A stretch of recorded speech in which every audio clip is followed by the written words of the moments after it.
A cobertura era um mausoléu de sucesso, um santuário frio de vidro e mármore no coração pulsante de São Paulo. De suas janelas panorâmicas, a cidade se estendia como um tapete de luzes e promessas. Mas dentro daquele espaço, o ar era rarefeito, pesado por um silêncio que o dinheiro não conseguia preencher. Cada objeto estava em seu lugar com precisão cirúrgica. Cada superfície brilhava sob a luz fria dos spots de LED, mas não havia calor, não havia vida. Era o lar de Lucas Veloso, um homem que construiu um império farmacêutico vendendo bem-estar, mas vivia em um ambiente estéril, desprovido de qualquer conforto emocional. Naquele fim de tarde, ele chegou mais cedo, um evento tão raro que a própria fechadura eletrônica pareceu hesitar. Ele entrou, esperando o silêncio de sempre, a ordem imutável, o vazio que ele mesmo havia cultivado como uma armadura contra a dor. Mas o silêncio foi quebrado. Não por um alarme ou pelo som discreto da equipe, mas por algo estranho, quase alienígena naquele ambiente. Uma risada infantil, genuína e cristalina, que ecoou pelo corredor polido como uma nota de cor em uma tela cinza. Lucas parou, o corpo rígido dentro do terno caro. Aquele som era um fantasma, uma melodia de um passado que ele se esforçava para enterrar sob camadas de trabalho e distância. Ele quase não o reconheceu. Movido por uma curiosidade que superou sua habitual apatia, ele caminhou lentamente, seus sapatos italianos não fazendo ruído no chão. Ele não se sentia como o dono da casa, mas como um intruso se aproximando de um segredo. A risada veio novamente, mais forte, vinda do quarto de sua filha, Clara, o epicentro de sua culpa e de sua maior dor. Escondido no vão da porta, a cena que se desenrolou diante de seus olhos desfez sua compostura em um instante. No chão, sentada a alguns metros de distância, estava Jéssica, a jovem babá, com os braços abertos e um sorriso que parecia irradiar um calor físico. E ali, no meio do quarto, sua pequena Clara, de 5 anos, a menina que os maiores especialistas do país haviam sentenciado a uma vida sem força nos músculos das pernas, estava de pé. Suas mãos pequenas e frágeis se agarravam a uma cadeira de brinquedo, o corpo tremendo com o esforço.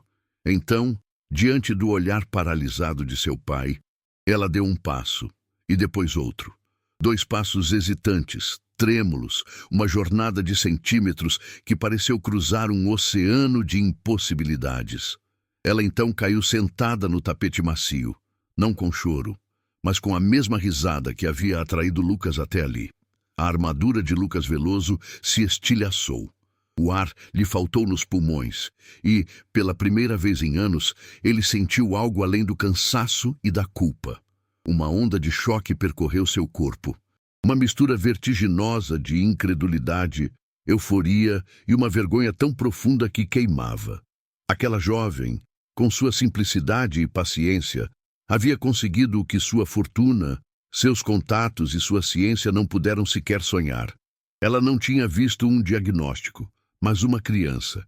Ela não tinha visto uma limitação, mas um potencial.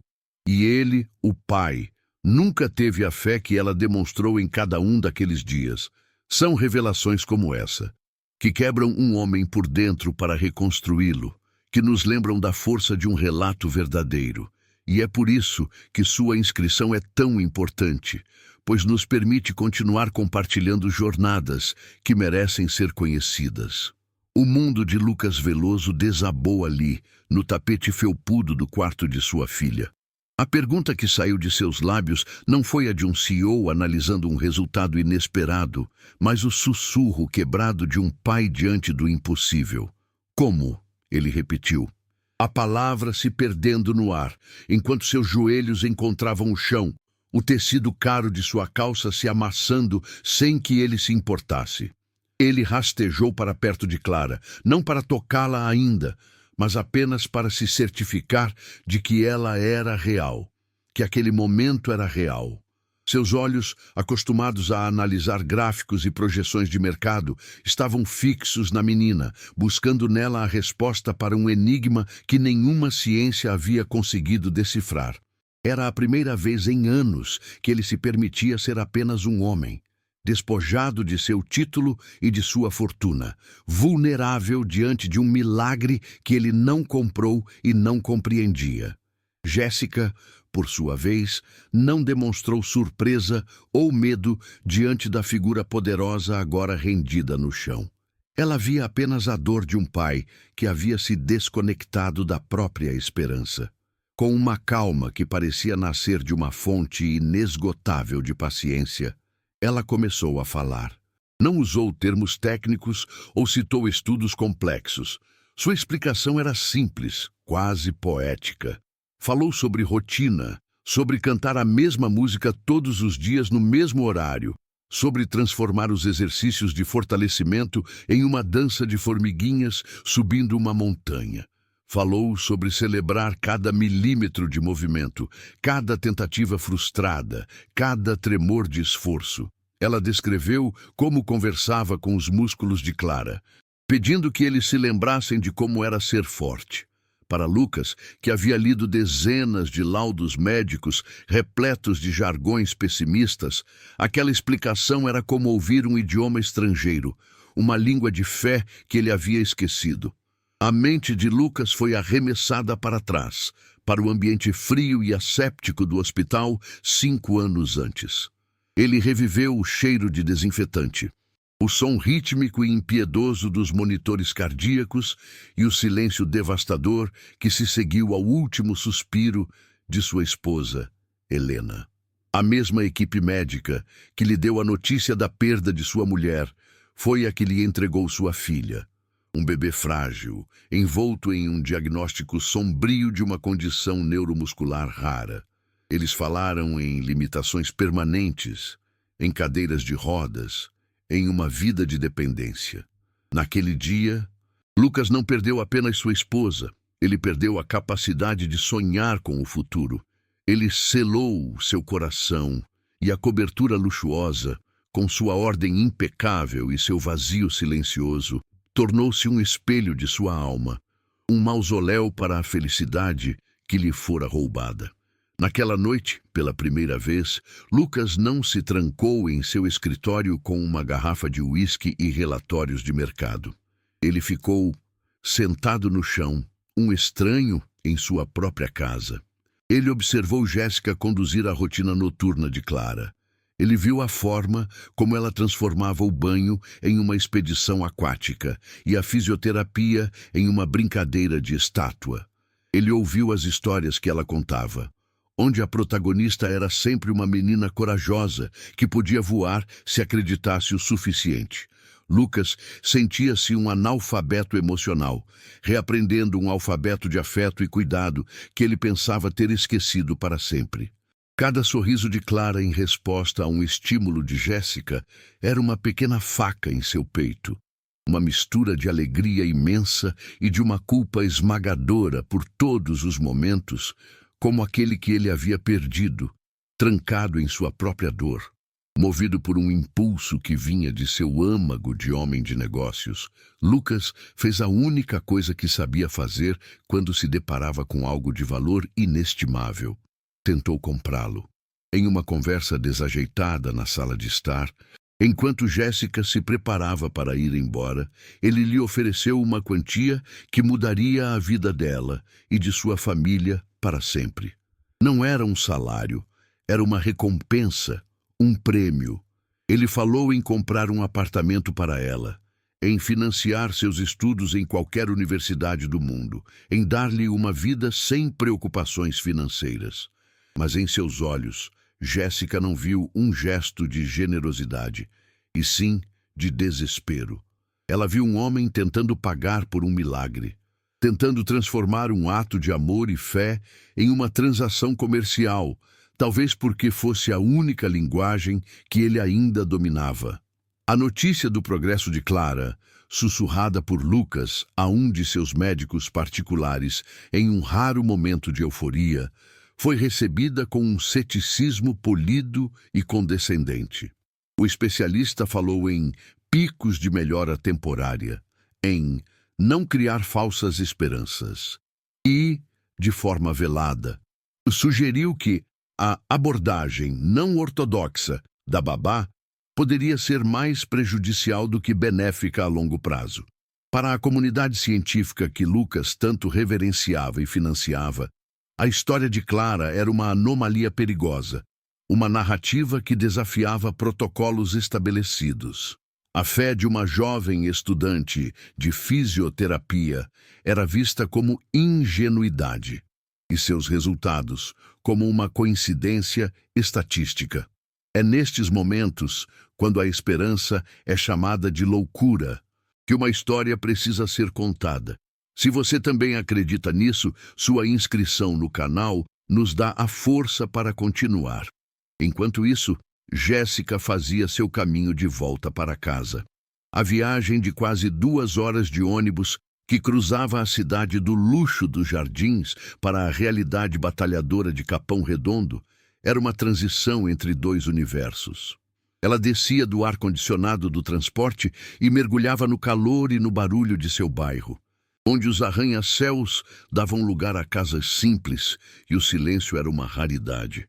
Seu pequeno quarto, compartilhado com a irmã mais nova, era um santuário de livros e anotações. As paredes eram cobertas por esquemas do sistema nervoso e pôsteres de anatomia. Ali, cercada por suas apostilas e seus sonhos, ela não era a portadora de um milagre para um bilionário. Era apenas uma garota que acreditava com todas as suas forças que o corpo humano era um mapa de possibilidades infinitas e que o afeto era a bússola mais precisa de todas. A conversa sobre o dinheiro aconteceu no dia seguinte, e a tensão era palpável na sala de estar silenciosa.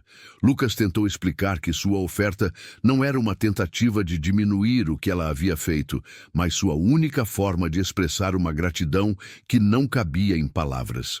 Jéssica o ouviu pacientemente, seus olhos castanhos fixos nos dele, e então, com uma simplicidade que o desarmou completamente, ela recusou.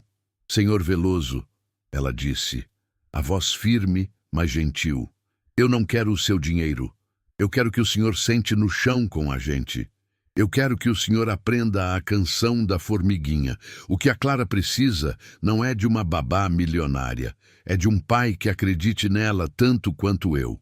A frase pairou no ar, mais poderosa e valiosa do que qualquer cheque que ele pudesse assinar. Aquelas palavras simples atingiram Lucas com a força de uma revelação. Ele percebeu que, durante todos aqueles anos, havia delegado o cuidado, a esperança e até mesmo o amor por sua filha. Ele pagou os melhores médicos para que eles tivessem fé por ele. Ele contratou as melhores enfermeiras e babás para que elas dessem o afeto que ele não conseguia. E agora, estava tentando pagar Jéssica para que ela continuasse acreditando no lugar dele. Ele entendeu, com uma clareza dolorosa, que o dinheiro não era a solução, mas sim parte do problema. Havia se tornado um muro entre ele e sua própria filha, uma desculpa para sua ausência emocional. São essas verdades, ditas com a simplicidade de quem não tem nada a perder, que transformam vidas. É por isso que insistimos em compartilhar esses relatos. E cada nova inscrição é um voto de confiança em nosso trabalho. A mudança não foi instantânea, mas gradual e profunda. Lucas começou a cancelar reuniões. Ele passou a chegar em casa antes do sol se pôr. No início, era desajeitado, um gigante tentando aprender a brincar em um mundo em miniatura. Suas tentativas de cantar as músicas eram desafinadas. Seus movimentos nos exercícios eram rígidos, mas ele persistiu. Ele se sentou no chão, o terno caro esquecido, e deixou Clara puxar seu cabelo e rir de suas caretas. Ele aprendeu a diferenciar o choro de frustração do choro de dor. Pela primeira vez, ele não estava apenas presente fisicamente. Sua alma estava ali, naquele tapete, participando ativamente da pequena e gigantesca jornada de sua filha. E Clara, sentindo a presença genuína do pai, começou a florescer de uma forma nova e ainda mais radiante. Houve um dia, no final da tarde, em que a luz dourada do sol invadia a sala, que marcou um novo capítulo. Jéssica estava na cozinha preparando um lanche e Lucas estava sozinho com Clara. Eles brincavam com blocos de montar quando a menina, apoiando-se em uma mesinha de centro, ficou de pé sozinha. Seus olhos encontraram os do pai, e neles havia um convite silencioso. Lucas abriu os braços, o coração martelando no peito. E então ela deu 1, 2, 3 passos trêmulos em sua direção, caindo em seu abraço. Naquele momento, o milagre não foi o ato de andar, mas a direção. Ela não andou em direção a uma cuidadora, a uma babá, a uma estranha. Ela andou em direção ao seu pai. E o abraço que ele lhe deu continha o peso de 5 anos de perdão e amor reprimido. Apesar da alegria crescente, uma sombra de medo ainda pairava sobre Lucas. O ceticismo dos médicos havia plantado uma semente de dúvida em sua mente. E se eles estivessem certos? E se tudo aquilo fosse temporário? O medo de uma regressão, de ver a esperança se transformar em pó novamente, era um fantasma que o assombrava nas noites insones. Ele se tornou hipervigilante, monitorando cada movimento de Clara com uma ansiedade que beirava o pânico. Cada pequeno desequilíbrio, cada queda inevitável de uma criança aprendendo a andar, era para ele um presságio do fracasso. A alegria do progresso vinha acompanhada de um terror paralisante de perdê-lo, uma tensão que crescia a cada dia, preparando o terreno para a crise que inevitavelmente viria e testaria os alicerces daquela nova e frágil felicidade. A crise veio de forma banal, como as verdadeiras tragédias costumam chegar. Aconteceu durante uma brincadeira, um momento de pura alegria. Clara, confiante, tentou cruzar a distância entre o sofá e a poltrona, um trajeto que já havia conquistado dezenas de vezes. Mas um pé prendeu no outro, um desequilíbrio sutil, e ela caiu. Não foi uma queda feia, amortecida pelo tapete grosso, mas o susto em seus olhos foi imenso. O choro que se seguiu não era de dor, mas de medo e frustração. Naquele exato instante, o telefone de Lucas tocou. Era o médico especialista, retornando uma ligação sobre os últimos exames. Ao ouvir o relato hesitante de Lucas sobre a queda, a voz do outro lado da linha soou polida, mas triunfante. Eu avisei, Sr. Veloso. Esses picos de melhora são comuns, mas a condição de base é degenerativa. É importante não criar falsas esperanças. Aquelas palavras, falsas esperanças, ecoaram na mente de Lucas como uma sentença final, demolindo a frágil estrutura de otimismo que ele havia construído. O fantasma do hospital, do cheiro de desinfetante e do silêncio após a morte de Helena, voltou com uma força avassaladora. Ele olhou para sua filha, agora soluçando no colo de Jéssica, e a viu novamente como um diagnóstico, uma coleção de limitações. A raiva que sentiu era direcionada a si mesmo, por ter se permitido acreditar, por ter baixado a guarda. O cinismo, sua velha e confiável armadura, começou a se reconstruir ao redor de seu coração. Ele se sentia um tolo, um bilionário enganado pela ingenuidade de uma garota e pelo próprio desejo desesperado de um milagre. A cobertura de luxo voltou a ser uma prisão de vidro e o progresso de Clara, uma ilusão cruel. Mas onde Lucas via o fim, Jéssica via apenas uma pausa, um obstáculo natural no caminho. Ela não tentou forçar Clara a se levantar, não a incentivou a tentar de novo. Em vez disso, ela a abraçou com firmeza, balançando-a suavemente e sussurrando palavras de conforto em seu ouvido.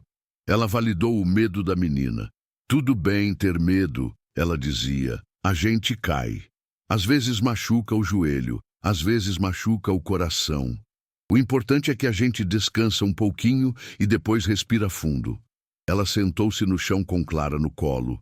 Pegou um livro de histórias e começou a ler, ignorando completamente a tempestade que se formava no rosto de Lucas.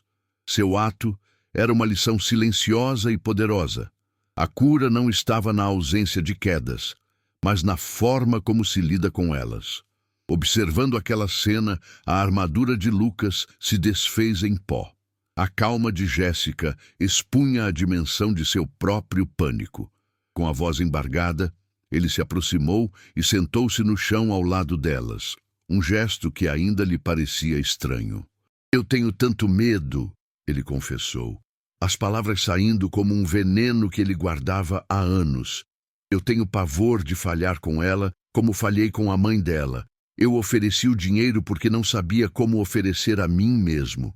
Jéssica virou o rosto para ele, os olhos cheios de uma compaixão que o desarmou. O verdadeiro milagre aqui nunca foram os passos dela, Senhor Veloso. Foi a conexão. O que a Clara mais precisa não é de um benfeitor. É de um pai que não tenha medo de segurar a mão dela, quer ela ande ou não.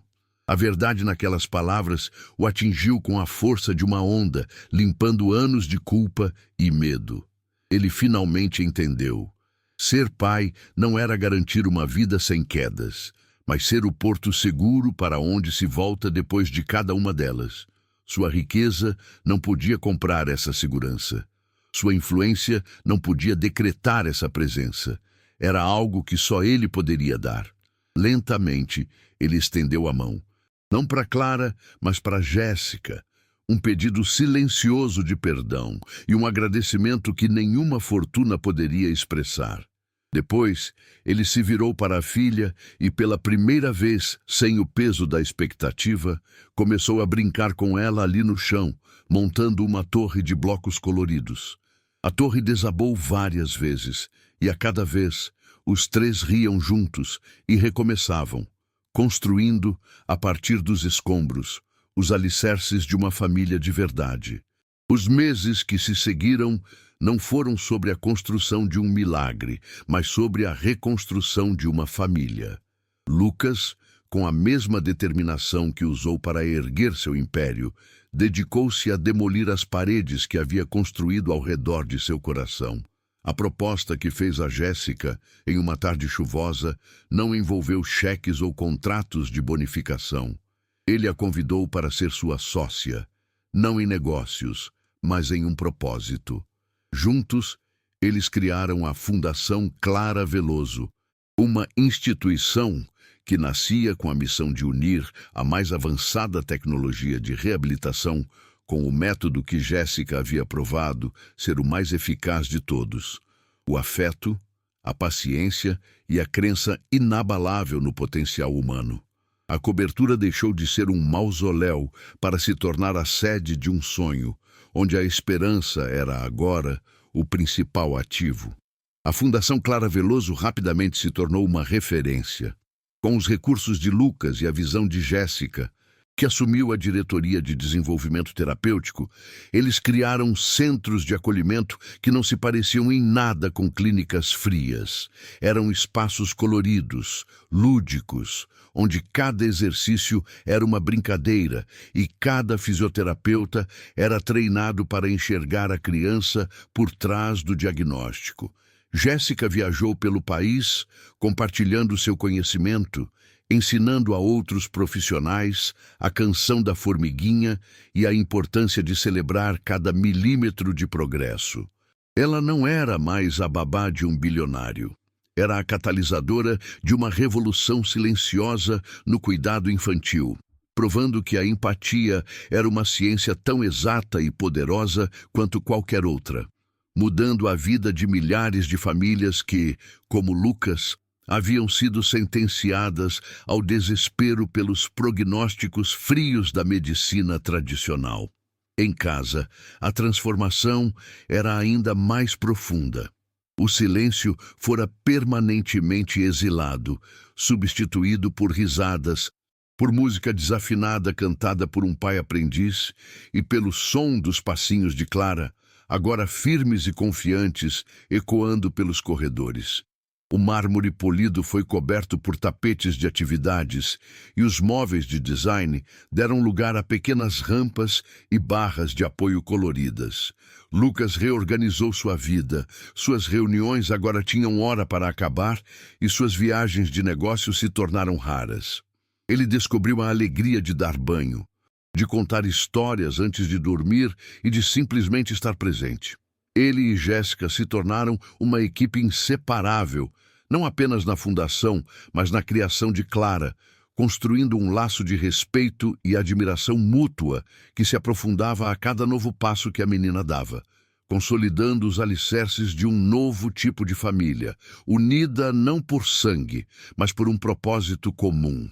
5 anos depois, na inauguração do maior centro de reabilitação da Fundação, um complexo que parecia mais um parque de diversões do que um hospital, Lucas subiu ao palco.